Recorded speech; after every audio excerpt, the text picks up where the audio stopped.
What's going on, y'all? This is Wreak Havoc, and welcome back to the Havoc Hour. We are on part two now of this week's edition. We're going to be switching gears a little bit, getting into entertainment. Today, I'm just going to be covering TV and movies. Got some trailer reactions, some reviews, and of course, we're going to talk Power, that wild season finale, and the future of the Power franchise, of course. But before I get into all that, real quick, I'm just going to give y'all some straight talk, something near and dear to me personally. Now, as we all know, yesterday was Valentine's Day. It was your nice little mushy, gushy, lovey holiday. All y'all were hyped to get your roses and your candy and go on your cute dates. But for me personally, I was hyped for some other reasons because my man, Mr. Josh Harris, dropped that artwork for his newest book, Scattered by Design 2. For everybody who don't know, my man, Mr. Josh Harris, is a fast rising author in the world of poetry. Dropped his first book, Scattered by Design, almost 2 years ago this month. And right away, it went straight to the top. I mean, number one on Amazon in new poetry. So, of course, like we all speculated, the sequel is dropping next month, March 30th. And the artwork dropped yesterday on Valentine's Day. And I was hyped because it's looking dope right now.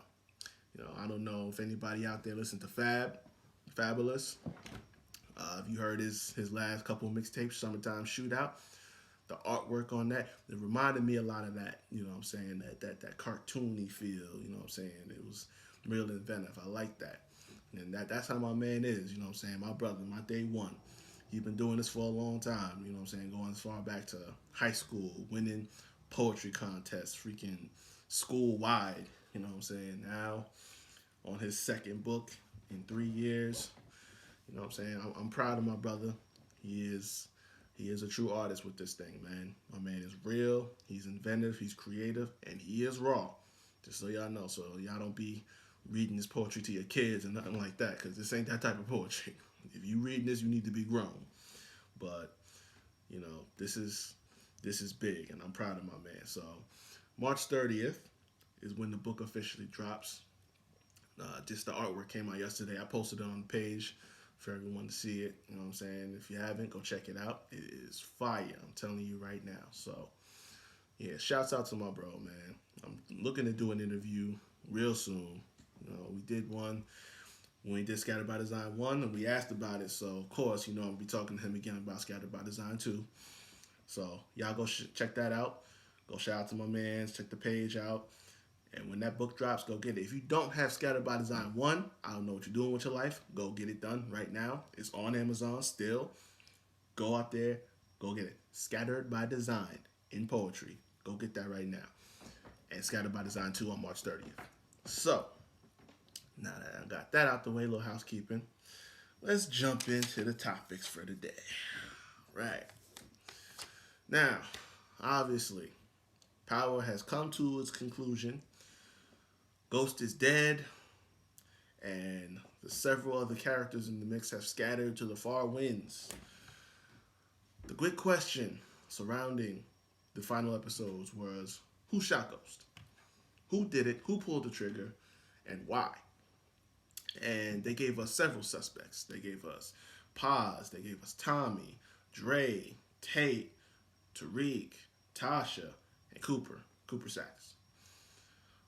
Ultimately, the last several episodes all just single-handedly went through everyone's trajectory in that last episode and eliminated each one of them out until the final episode where we discovered that it was in fact Tariq who pulled the trigger, my doppelganger, not in sight, just by the name.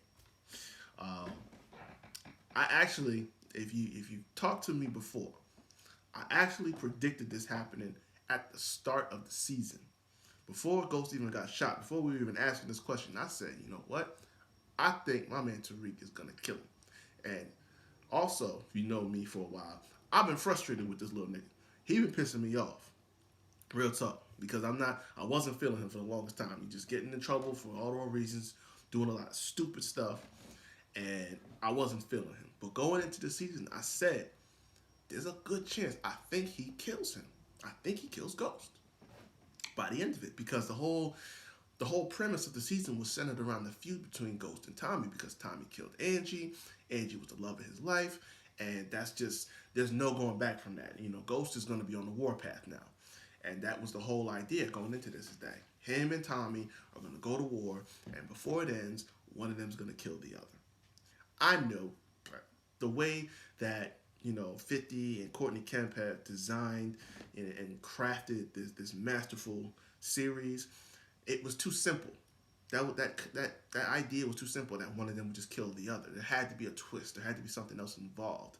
And the premise of the final betrayal, it was never going to come from one or the other. It was going to be someone else.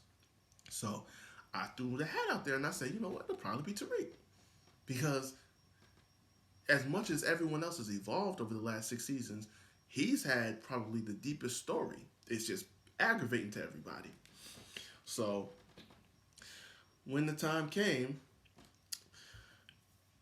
Tariq had a plan that he was supposed to follow with Tasha because they decided that they needed all their bases covered. Ghost was going to go on to Albany to be lieutenant governor of New York, and just to keep his name clean, the possibility of him throwing his wife, or ex-wife rather, and his son under the bus for things they've done, like Tasha killing Lakeisha, or Tariq killing Ray Ray for shooting his sister. The possibility was too great a risk.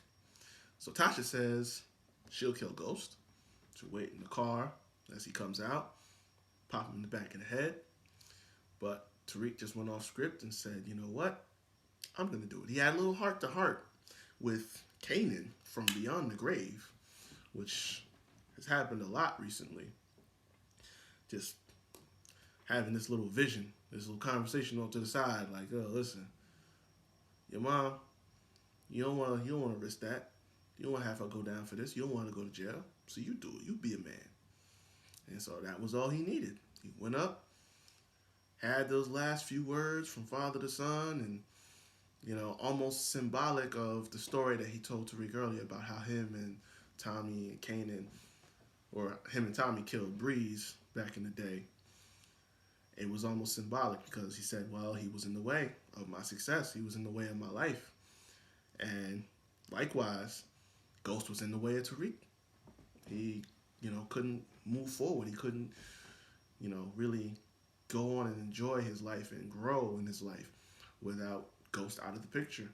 And, it was a seminal moment. He shot Ghost right off the balcony, and almost immediately he felt the gravity of the moment. It hit him because now he's looking down, he's seeing his father dead and bleeding. It was a lot for him, but he knew it had to be done, and I think it was just something that couldn't have been avoided. If you notice the last few episodes of what they've shown with Ghost, now that he's going legit officially, and he won't have any more ties to the game, to the drug game, and his past. All of a sudden, he acting brand new. Talking to Tasha any kind of way, putting hands on her, telling everybody he don't need you. Like, oh, I don't need you. I'm leaving you behind. He told it to Tommy. He told it to Tasha. Told Tariq that he should confess to Ray Ray's murder because, I can protect him and everything like that. You want to be a man, you do this. I mean, he had just switched up badly. I mean, yeah, it's good that he was going legit, but to all of a sudden just say, screw everybody. I'm a new man now. It was almost like he deserved it. Obviously, nobody deserves to die, but it was kind of spelling it out that he was kind of digging his own grave. Somebody was going to pull that trigger. And any one of those seven suspects that they had plenty of motive, plenty of reason. So it just turned out to be Tariq. And the real kicker afterwards was that now they need someone to blame, Tasha and Tariq. Got to find someone to take the fall here. They tried to blame it on Dre, but problem is They needed Dre alive. Dre wound up getting burnt alive. Thank you. By Two Bid and what is his? Oh, what's that fool's name with the fro, man? Uh, what is this dude's name? Anyway, they killed him in jail. Thank the good Lord, because that nigga escaped death way too many times. But now that eliminates Dre as a suspect, and they can't do it. So Tasha goes for Plan B. Her new little side piece, her little boyfriend, decided that well, why not throw him under the bus because he had the gun that they used. So she made a little anonymous tip, and they showed up and arrested him. And I don't know why she thought this was going to work, but they get arrested, and turns out he had an alibi because he followed Tasha when she told him to stay in the car. He didn't. He kept his eyes out, heard the gunshot, and basically just flipped it back on to Tasha. So, cops came, arrested Tasha. Tariq was trying to take the fall, but she wouldn't have it. And I think this was a moment that I appreciated because, as they're arresting her and they're taking her out, Tasha turns back and just says, Tariq, go to school. Go to school. Live your life. And that moment right there, I think, was the best parenting job that Tasha had done in the entire series. Because it was like, in that moment, it was just saying, go live your life. Be better. Be better than I was. Be better than both of us were. Your father's dead and I'm going to jail now. You go off, carve a better path for you than your parents did. You know what I'm saying? Do better in life. Live a more fulfilling life and don't wind up like me. Don't make the mistakes that we did. I'm going to take this sacrifice because I want you to do better. And that's all you can ask for in any parent. So I think, hats off to Tasha. I mean, it sucks. She could have, that planning wasn't great. And you had that one coming. But I do salute that sacrifice that she made because, I mean, like I said, in terms of parenting, the grade has been F and below for 6 seasons. But that was truly a touching moment, really, because what more can you ask for?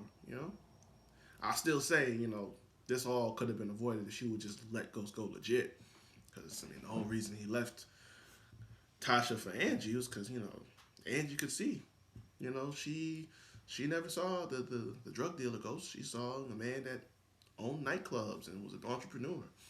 All Tasha wanted was the biggest goddamn drug dealer in New York City.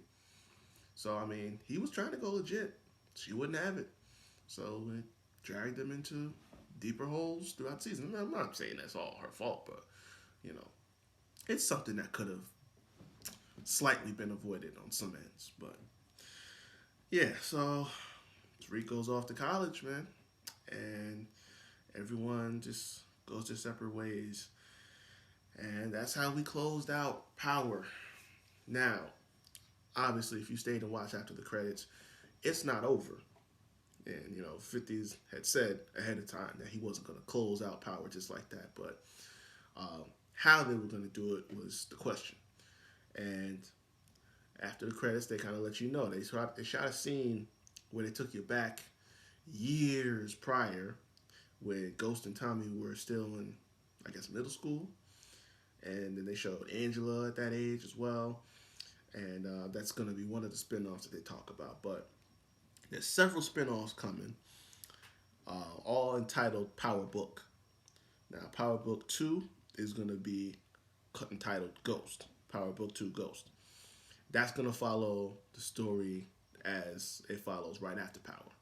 When Tariq going to college, Tasha in jail, Cooper Saxon now the head of criminal.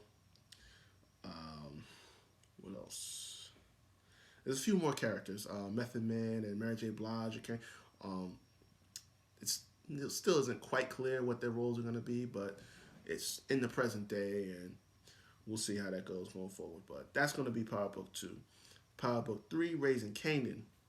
I think that's what the scene after the credits was kind of showing us was, you know, back before Ghost and Tommy were on top of the mountain.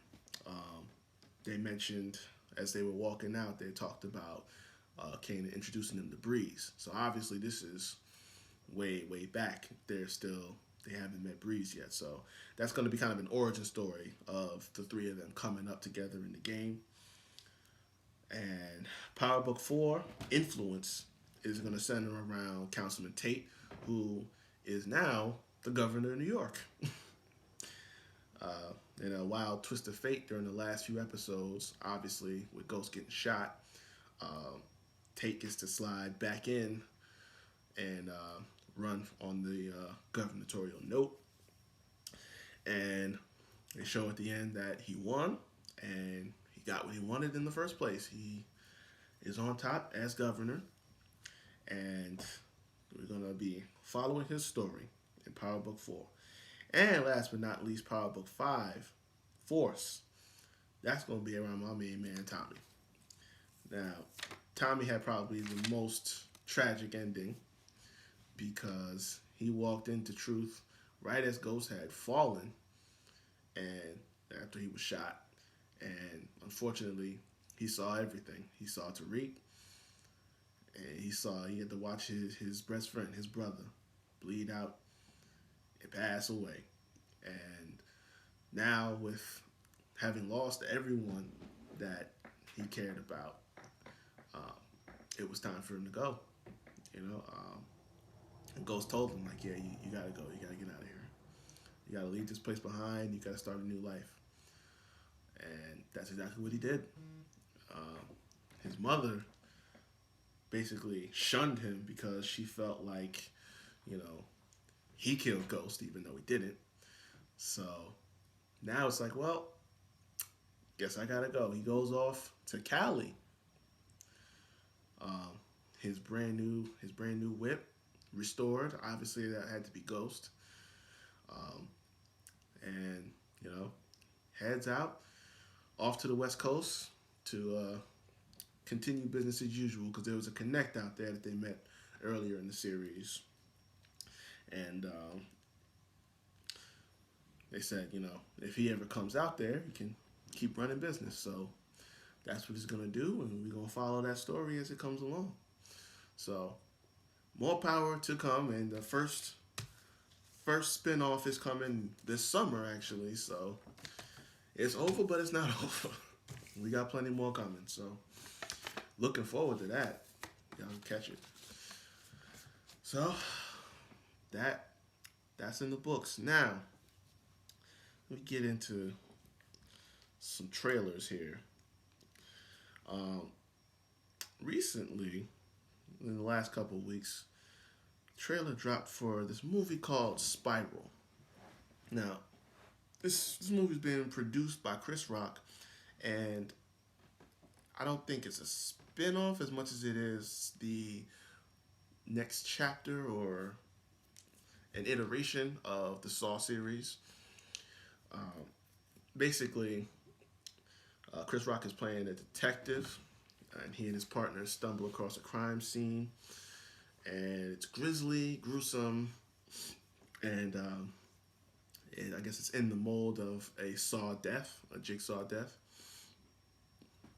And as they come to find out, there have been multiple crimes like this, and they're all directed at police officers. So this movie is going to delve into that mystery, so to speak. I guess somehow, some way, there is another jigsaw killer or the same jigsaw killer. I don't know how this is going to work, how he's going to tie this all together. Obviously, if anyone's watched the Saw franchise, it's a winding, twisting road that gets real repetitive and tedious. And, you know, it's almost like if you've seen one, you've seen them all. But truthfully, it's actually pretty well built in terms of the continuity and how they craft the story and how there's always a new layer with each movie. But I think we passed the point of no return there. The last the last chapter, the Saw 7 or Saw 8, whichever one it was, I think that should have wrapped it up just fine. They made a reboot 2 years ago called Jigsaw. I can't even call it a reboot. I mean, it was almost like a sequel because it had kind of the same universe. It just was a different story, and some characters that followed along the same timeline. So now you have this movie coming out. I don't know how deep they're going with this, what it's going to be, but I mean, we'll see. I mean, this is a new frontier. This is a new setting for Chris Rock in terms of what we've seen from him. Chris Rock is a known comedian. That's his shtick. It's comedy. So this is obviously a whole new face. But we've seen some success in this, type of switching gears. I mean, obviously, you know, we see Jordan Peele and how well he did with Get Out and Us. Those were great movies. So, I mean, it doesn't mean it works for everybody, but we'll see. I mean, can't really knock it, I guess, but we'll find out. That was just the first trailer, so I'm sure there's going to be more to come and more details coming.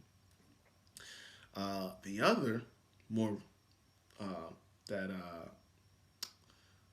was looking at was Morbius by Sony. Now, just to give some background here, Morbius is a Marvel character synonymous with the Spider-Man universe. Michael Morbius, he's a PhD, MD, all the D's. I mean, he's a biochemist who receives a Nobel Prize, but he suffers from an affliction, a blood condition, from the time he's a child, and he seeks to experiment to find a cure for this affliction, for this disease. A lot of the experiments had to do with vampire bats, and the experiments obviously went awry.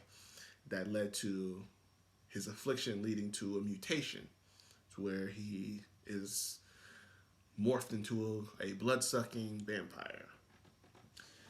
That's it's the gist of it. But this trailer is essentially just giving us a little backstory into it all. But a couple things that really stuck out. Sony obviously is its own universe. It's made several Spider-Man movies, Into the Spider-Verse, and Venom, among other movies. But now it appears we're having some continuity confusion, because if you watch the trailer closely, like I did, there's two different parts here that indicate that possibly Morbius could be a part of the MCU, because there's a scene in the trailer where he's walking in a hallway, in an alleyway. Morbius is walking in an alleyway, and on the wall is a spray painted picture of Spider-Man, and right across him says "murderer." Now, obviously, if you watched Spider-Man: Far From Home, a joint effort from Sony and MCU, the end of that scene, the end of that movie, the ending scene, showed Mysterio broadcasting a message that said that Spider-Man was killing him, or was going to kill him. And obviously, with the way Mysterio did his, manipulation with the cameras and devices, it looked as though Spider-Man was coming to kill him. So the message came out all over the news, and they branded Spider-Man essentially killed Quentin Beck. And so now he has to deal with the fallout of that. So it was interesting that you see Spider-Man's face on the wall with the word murderer tagged on it, because technically Sony still has partial rights to Spider-Man as the MCU. They're kind of sharing the baby a little bit. So I don't can't definitively say that this is part of the MCU, but it's definitely a tie-in there. And that brings me to the second part, which is right at the end of the trailer, you see Michael Keaton, who played um, Vulture, the Vulture character, in Spider-Man: Homecoming just a few years ago. Um, Also, obviously, if you know Michael Keaton and you know your comics, he played Batman in the late 80s, early 90s. But more specifically for this here, again, Spider Man in the shared universe of Sony and Marvel, his character was playing that Marvel character. And it looked as though it didn't say specifically what his character was, but he looked the same. He didn't his character and his face and his look didn't change or anything like that. And it kind of had more of a sinister feel to it. So he could be playing another villain. He could be playing the same character. I don't know, but it definitely drew some red flags. Not red flags, but it definitely caught the attention because again, uh, there's been talk about a potential crossovers with Sony and the MCU. Um, Going talking about Venom because obviously Venom is a essential character to the Spider-Man universe, and with Sony and Marvel negotiating, some terms to which they could continue to work together. The talk was that there could be a potential crossover of Spider-Man, played by Tom Holland, into the Venom movies or Venom into the Spider-Man movies. So I guess we could be seeing another crossover here with Morbius, because Morbius obviously is very integrated into all of the Marvel characters here and here. Um, we'll see how deep it is, but that was interesting indeed because, like I said, we haven't definitively said whether or not the crossovers are coming, but they definitely made it a point to show you that. Again, it's quick, so you got to stop and look to pay attention and see it. But they definitely dropped some nuggets that there's something else going on with this movie, that it could be a part of something bigger. Um, on the flip side, Jared Leto is playing Morbius.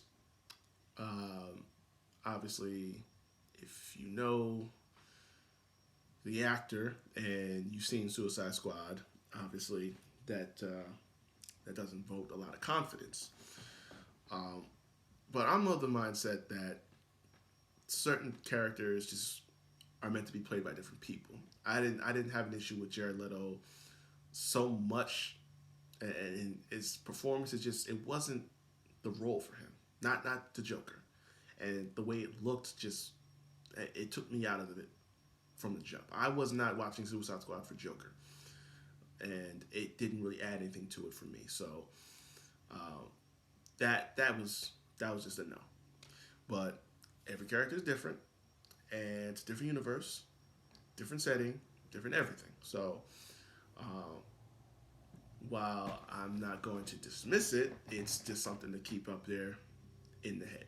You know, we've been down this road, so we'll see what happens. I think honestly, from the footage that I've seen so far, I don't think it's too bad. It looks pretty decent. So like I said, I'll give it a chance. But I know there's plenty of people that said, "Oh, he was terrible as Joker," so I don't know about this. Listen, Ben Affleck was not great in Daredevil. He was pretty decent in Batman vs Superman, and you know there are people that dispute that. But look, I'll give you this: Ryan Reynolds in Green Lantern, that was absolute shit. But he is a phenomenal as Deadpool. There is no one else that could play this role but him. You know what I'm saying? And that's not disputed at all. So, that's just how I look at it. Different stories bring out, different performances from different people. So that's where I'm at with it.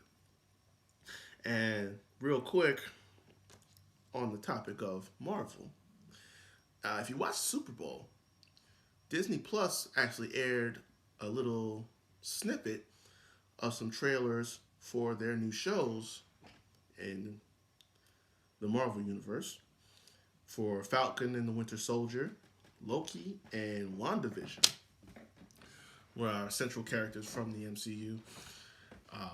It was very interesting to say the least. Falcon and the Winter Soldier obviously is following Sam Wilson and Bucky Barnes as they work together in the aftermath of the events of Avengers Endgame. Obviously, RIP to Tony Stark, he's gone, no longer with us. And Cap has passed on his shield now that he has gone back in time and lived his life. Obviously, he's very old, if not probably by the time the show starts, he may have passed away already as well. But now we're talking about Sam Wilson as Captain America. I don't think he's fully embraced the mantle yet, but we see him with the shield and throwing it around, so he is assumed that responsibility. And then, Bucky is sticking around as well. You actually see a scene with him and Baron Zemo. For your comic fans, I mean, you know who he is, but if you just watch the movies, he was the central antagonist of Civil War.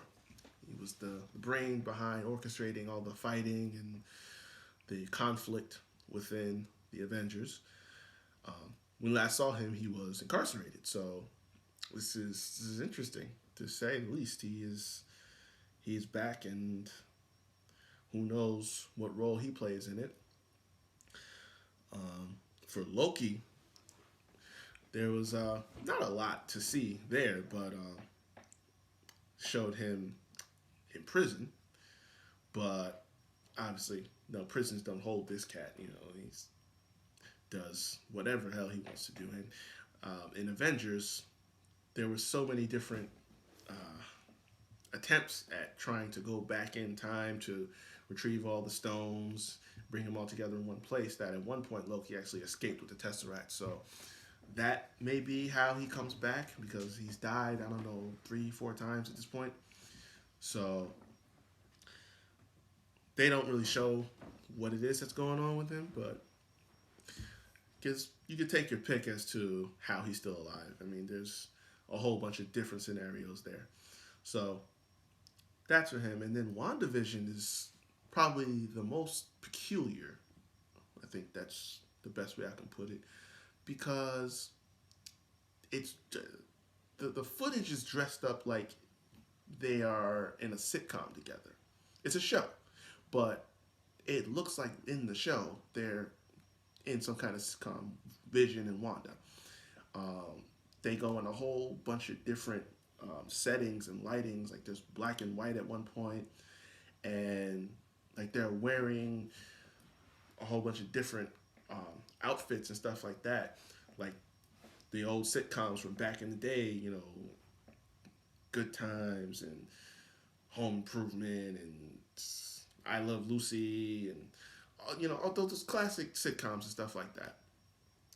And it flips a bunch of different costumes and stuff like that. Like at one point you see Wanda in the actual Scarlet Witch costume from the old comics.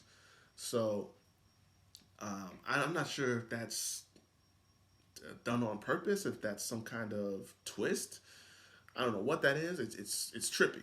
That's I don't know how else to describe it. It's really different. It's strange, but that's the gist of what the trailer showed for the Marvel shows. They are set to be arriving on Disney Plus this fall. So obviously, I don't know about y'all, but I'm going to be watching because I'm a huge Marvel head. So I'm all the way with that. I'm with the antics. So looking forward to that, obviously, and more. I actually just read earlier that the fan backlash about Captain Marvel, Brie Larson playing the central character, is becoming so deep now that they may consider recasting. I doubt it. I don't think it doesn't make sense to do at this point. If you're going to invest in the character, and if you're going to go that far, if you're going to take the step, just roll with it. You know, the fans can't win every time. I don't think that Brie Larson did a bad job. I actually think, particularly in Endgame, she really stepped it up to another level. I think um, Captain Marvel, the standalone film, you know, there were a lot of dynamics to it that kind of just, you know, it was more than it was. It was made out to be more than it was really going to be. It was always going to be filler to introduce you to the character and just kind of draw you in to catch up. But you know, it kind of was made out to be more than that. And obviously, if you're not well versed on who the character is, or Captain Marvel, then you go into that movie and you're very confused, and you know, it just didn't sit well. So, I don't think Brie Larson should be recast. I think you stick with her. You know, it worked pretty well. Obviously, you know, this third time around, third movie, she'll only get better. You know, don't don't cave in just because a couple fans aren't happy. I don't think they speak for the majority. I think it's just a group of them.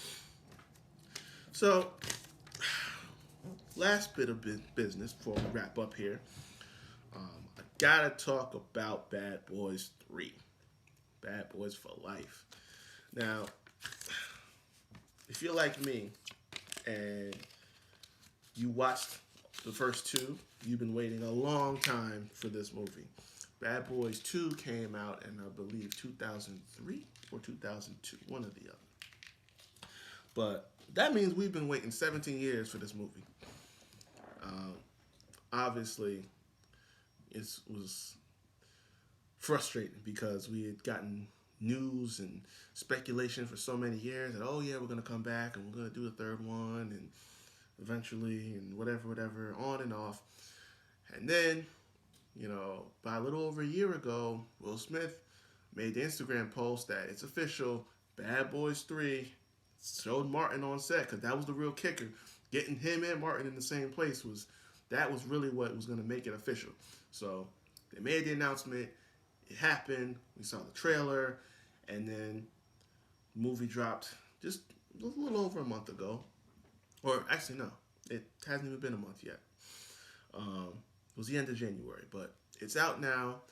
Obviously, I went and I go saw it, and it was great, man. It was everything that you asked for out of a Bad Boys film. You know, honestly, Martin and Will Smith got some tremendous chemistry as actors, and you know that this movie, you know, their characters together are just they play off of each other so well. So this was another great movie. It was another installment in a great franchise, and they told a different story. So you know that was important.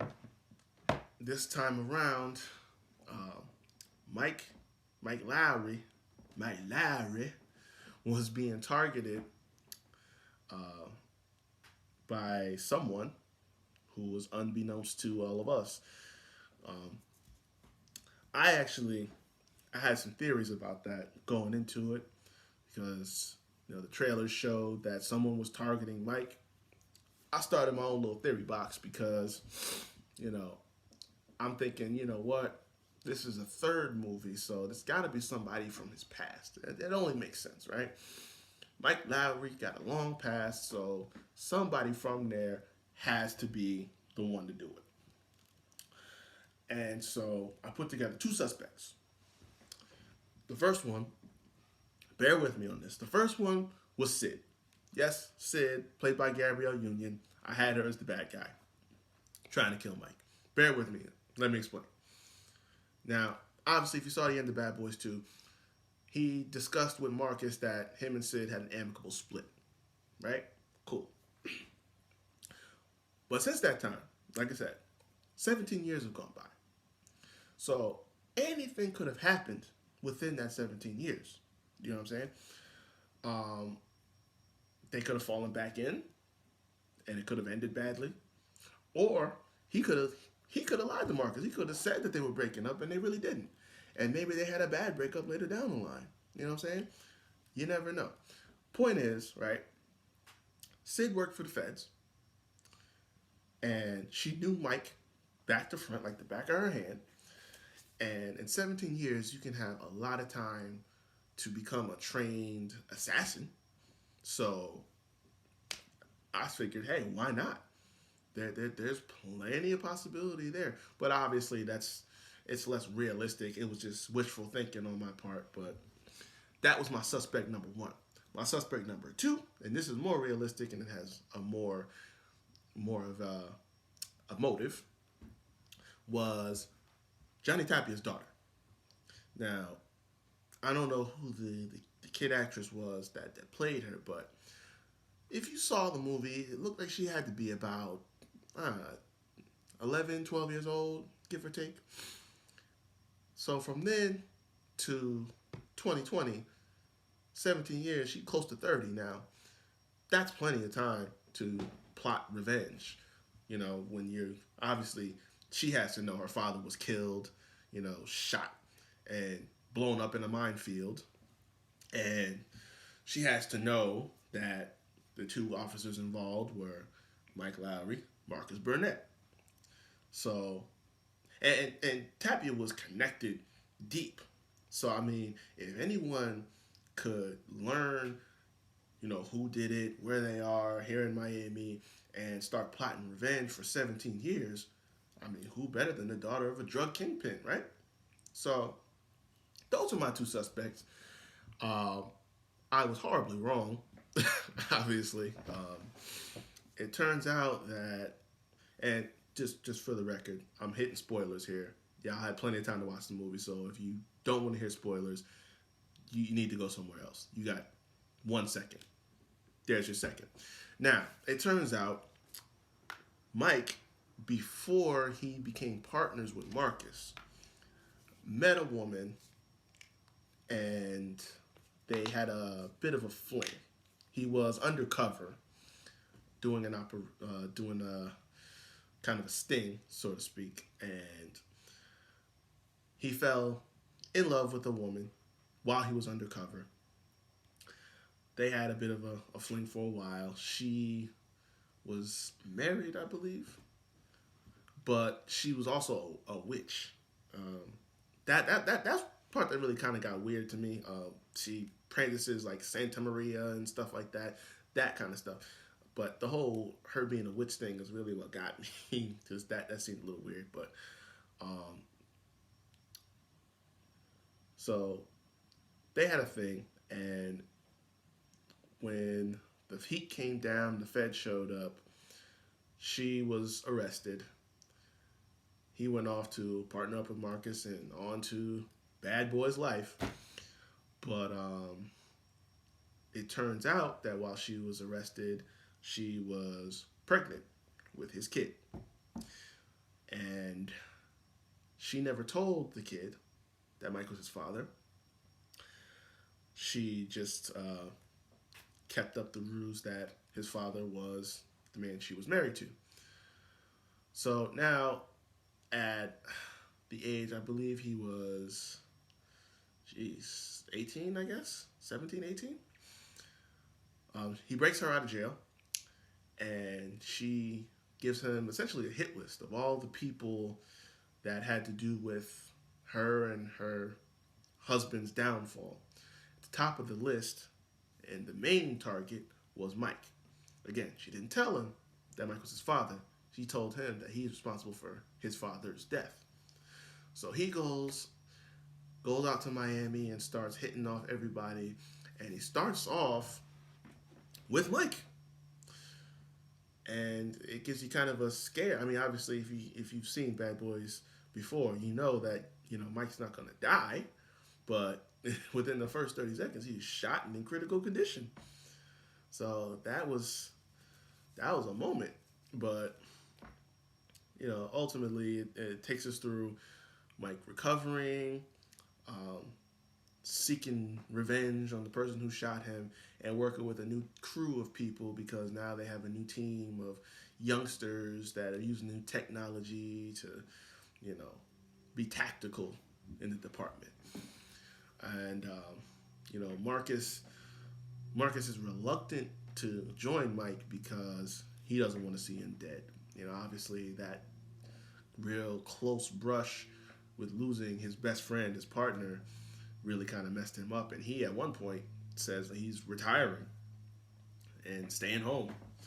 So it took him, really, really pleading with Marcus to, get him to go. But I think obviously the biggest pull for him, with the last straw for him, was when Cat got shot. That hurt me.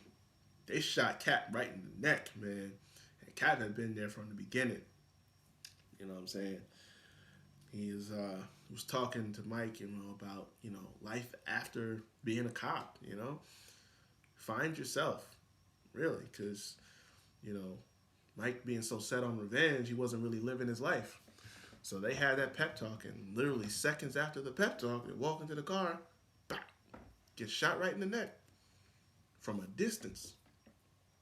So after that, Marcus, said, okay, that's it. We're going to do this one last time. So they band together and they went ahead. They discovered that, the kid was Mike's son, and they went ahead and confronted them, and it was a huge, explosive climax to it all. I'm not going to get into the whole ending because obviously the big kicker was the fact that, who the shooter was and what relation it had to Mike and everything like that. But ultimately, it was a great movie. If you're a fan of the series, you have to go see it. Obviously, time isn't always kind to a lot of performers. And kudos to those guys because time hasn't really affected them. Obviously, Martin getting chubby around the gills up there, but still same old Martin, still cutting his jokes. It's a great mix of comedy with some action, and it was all good. So that was great. It was a just phenomenal ending to the series. Well, it's not an ending. Actually, I should say it's not an ending at all because obviously, if you stay the post-credit scene, there was a nice little nugget there where after they got his son, Mike's son, the talks about him redeeming himself. And when he asks how, he just hands him a piece of paper. So that kind of just gave you a little segue into, okay, we're going to have yet another. On top of that, the news dropped not even a week after the movie released that they're making Bad Boys 4. So, really, you should have given this movie a different title. Like, just say Bad Boys 3 so that we can name this fourth one Bad Boys for Life, That would have made more sense, but nice way to bring the franchise back, kind of reinvigorate it. There's some new characters, so it's interesting. We'll see how it goes from there. So I would recommend it. Anyone who hasn't seen it yet, I don't know what you're doing with yourself if you haven't, but go check that out most definitely. So I'm going to wrap things up here with part 2. To everyone, real quick, if I haven't said it already enough, if you're listening, I appreciate y'all, all the support, all the listeners, the likes, comments, everything like that, getting this thing up and running. I appreciate all you guys, and I love you. Keep listening. It's only going to get better. I've got some things working, man. I'm going to get some interviews on here, talking to some people and from all different walks. And, I'm going to keep this content going as much as I can, once or twice a week. And, just keep it locked in with me, you know what I'm saying? Because we're only going up from here. So, shouts out to, all my people. I gave them before, but, obviously, my podcasting crews out there, my man Curtis, my man YK, Malik with YK Sports and YK Wrestling, and my boys at Sports Frenzy, Fight Hound, all of y'all, man. I got love for y'all. I'm gonna keep in touch with y'all. We'll try to do some more collabs with everybody. But yeah, and again, it's like I started with the top of the show. Shout out to my man Josh. So proud of my brother, man. And y'all make sure y'all go get Scattered by Design 1 and Scattered by Design 2, March 30th. I'm gonna say it again. But this has been the Havoc Hour Part 2. I will see y'all next week with Episode 2, Part 1, getting into the sports news. And y'all come check me out, man. So I'll holla at y'all later, man. I'm out.